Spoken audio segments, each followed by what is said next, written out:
Hey guys, yo, what is up, and welcome to a series review right here on Jump Inside Games. Today we are doing the series Fallout. In case you're new here, we split this video up into two parts. The first part is the breakdown, which will cover very much a lot of episode 1, and then in the second half we'll just have a discussion about what we think about the series as a whole.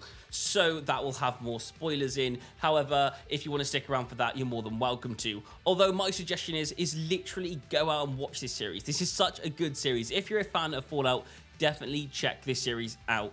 Just go for it. It's really fun. It's so good, and you'll absolutely love it. Anyway, without no further ado, let's get started.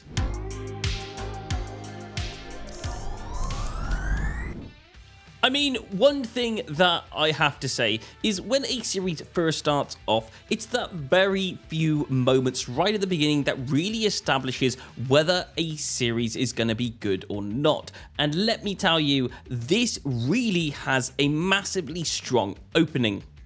Even right at the beginning, right over here, it's very themed with not just doing a Bethesda game studio thing on the cover, but it does it inside a TV that you're used to knowing that if you've played the games, this is what TVs look like in the game Fallout that Bethesda made. And it only makes sense that the first episode is called The End, because anyone who knows that the beginning of Fallout is pretty much the end of the world. We start off right at the beginning over here with this guy called Cooper Howard, who is an entertainer for this kid's birthday party. In fact, one of the things that this series doesn't forget to do is to really establish the world. We first get an old style radio, we also get things like a Mr. Handy, an old TV, and we even get Nuka-Cola appearing in the first few moments of this episode. After, of course, the entertainment's all done, they go inside and watch one of the latest editions of Gronach the Barbarian and the Ruby Ruins. The daughter of Cooper asks her dad for a slice of cake. The dad says he'll see if he can get some. However, when he's back outside, she's looking at something. What could it be? After her dad joins her, it turns out that it's a big blast. Someone has dropped a nuke on the city, and the city is going to explode. They need to get out the area. And they go on horseback and they get out that area as fast as they possibly can. However, and this is the really sad part, even though that they're riding away on horseback, and for me, for a slight second, I think that they might make it, 2 more bombs get dropped on the city. And then finally, a third bomb drops. And you start to realize they are not going to make this. Title credits appear, and then we move to 219 years later. And we start off with Lucy, who's going to be our main protagonist for this series. I mean, we do get introduced to a guy called Maximus at some point in this episode, but I'm just going to skip him. We're just going to focus on Lucy. And Lucy has grown up doing lots of activities to help the Vault out. However, she wants to get married, but she doesn't want to get married to anyone in her vault because they might be related to her. However, luckily for her, in this vault, they're connected between 3 different vaults. It's Vault 33, 32, and 31. So she gets married to someone in Vault 32. Also, for anyone who's not familiar with this series, all the vaults are underground bunkers to keep everyone alive in case a nuclear apocalypse actually happens. And vaults can only contain so many people, so you have to be on the list to be able to enter in your closest vault. And when I say that she gets married to someone in Vault 32, even though she's in 33, they can't just always visit each other. There's normally exchanges that go on between 32 and 33, which means she's never met this guy before. She's never met anyone in Vault 32 before because they haven't done an exchange in years. They go to Lucy's room, but Lucy eventually discovers that this person that she's been with is actually got radiation on them, meaning that they're from the surface, meaning that he's a raider. She fights him and she actually beats him. However, she is hurt, so she needs a stim pack. So she goes to the medical cupboard, grabs a stim pack. She sees the rest of the vault fighting, and she even gets to help her brother Norm get to safety. Now, they go to the door because there's initial door breach, and then Moldova is there, and she's basically saying, while being surrounded by the mercenary team that she brought with her, does he want to keep the community of the vault, or does he want to keep her daughter? He locks the daughter in the cupboard, and then he gets tranquilized, and they take him away, and they leave the vault community to stay alive. After a while later, Lucy plans an escape to go and rescue her dad. Between her brother, and a friend, they open the vault door, and then she escapes. And then that's where this story takes off. That is the beginning part of episode 1. There's a lot more of this when you watch the episode, and it is just a beautiful series to watch. However, now we'll come down with what we think about it.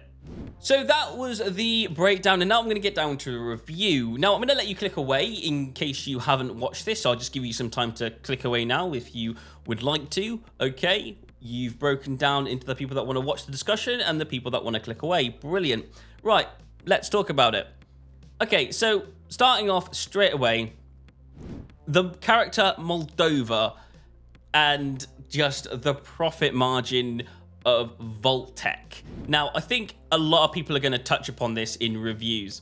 Number one, when it comes to Vault Tech and they're talking about making a profit about the end of the world, exactly how do you make a profit about the end of the world? We know there's a lot of information coming from the management vault accordingly. So there's clearly a secret vault out there that no one's heard of, and it's where all the managers of the vault go, and that's the one we're trying to track down. Now, the second thing I want to talk about is the characters. For me, the characters make sense, or at least Maximus and Lucy do. The characters that don't make sense is the Ghoul character called Cooper and Moldova. Now, Cooper makes sense quite a lot through the majority of this, except for episode 8 for me, where he says he wants to locate his family.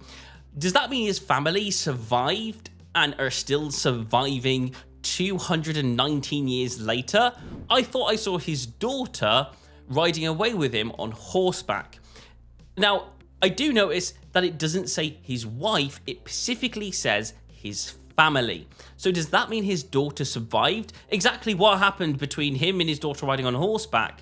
And did they make it to a vault or something? Did they make it so that his daughter was able to access a vault? How does he not know where that vault is? Or if that isn't the case, why is he saying his family? What don't we know about his family? What secrets are between him riding away on horseback and their family being in a vault? There's a bit of a gap area there that doesn't quite get filled with information. Hopefully that'll be explained in season 2. But from the point of where I've watched this, that little part didn't make sense for me that much. I mean, there has to be some information filled that I don't know that much about just yet. And the last thing I want to touch upon is Moldova. Now, Moldova makes a lot of sense throughout this series, but does that mean that Moldova raided the vault at the beginning with raiders, and then at the end of the series, she's not with them? Does that mean she hired them, or does that mean that that place where she's at the end of the series, is that like a raider camp? I'm not 100% fully sure of that whole situation, but I feel like that should be a little bit explained. Otherwise, Lucy has given the codes to Moldova, which is a character that raided the vault with all those people. Should Lucy be on her side, giving her the access codes? I don't know. It's a complicated situation, and I'm not 100% quite sure. But Moldova does make sense as the fact that she is a good character, but like, she is a bad character at the beginning of the series.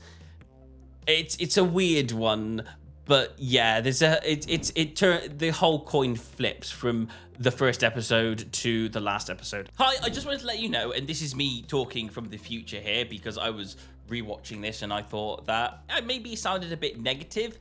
Yeah, there are a few little nitpicks in the series that, yeah, I had. But overall, this for me is a clear 9 out of 10, because apart from those tiny little bits this series is like pure gold. If you are generally like a fan, and this is the best part about it, it's like when she comes out of the vault, she's getting introduced to this world, but if you're a fan and you've already experienced this, you know all about this world already, which makes this so much more exciting, because on certain areas you're like, oh yeah, obviously, because I've done it before, and now you're experiencing it for the first time. So it's like you're watching someone else experience it for the first time, which is awesome, because everything they discover, it's like, yeah, I know that part from the game, because I've played the game, and I know what that's like, and that's really cool how they do that. But then there's this other side thing about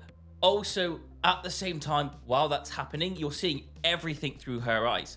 So when Lucy steps out the vault and she's experiencing all these different things, all these things that are brand new to the world of her experiencing the wastelands of Fallout, you also get to experience them with her. So if you're brand new to the world and you're brand new to how everything works inside Fallout, then it really does push the fact that if you're a new person, you can ride along with this. You can experience things how they experience things.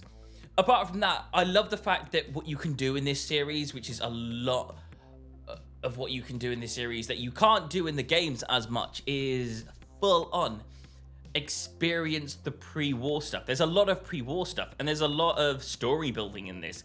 They can really push the story build, which is something that you really can't do in the games when it comes to the pre-war section. And yeah, there are some really crispy and some really weird parts and messed up parts, and yeah, and if you watch the series, you'll know what I mean. But overall, as a whole, they got the setting right. They got the characters right. They've got the world building right. If the story, and there's a little few mistakes in there, are a little bit off, then yeah, you can probably forgive them, because as a whole, this series gets a lot of stuff right. It gets a lot of that world building right, a lot of the settings right. In fact, if you watch the vault bit, yeah, it feels like you're being immersed into this world of Fallout and this vault, but when you take a step back and you take a look at the details that they've put into this as well, I mean, that vault makes you feel like you're walking down it. Like, it really does make you feel like you're playing Fallout. They got the doors correct. They got the walls and moving forward correct. You just recognize it. It's such a familiar place to be if you've played the game, and it just brings it alive. It makes it real. It makes it actually a little bit scary, going that, you know, if this is the level of design you can put into this, it kind of makes it feel like maybe this could actually, you know, happen, which of course it can't, or maybe it could, I don't know. But it just shows you of how much it does to make you feel like you're actually in this world. When I was watching them in the vault, I generally believed that they were in an underground bunker surviving this apocalypse, because of the level of detail that it put into this. In every single episode just followed that same path. The power armor that the guy gets into is exactly like the power armor inside the game. You remember how it works, what he has to go through, of all the detail there.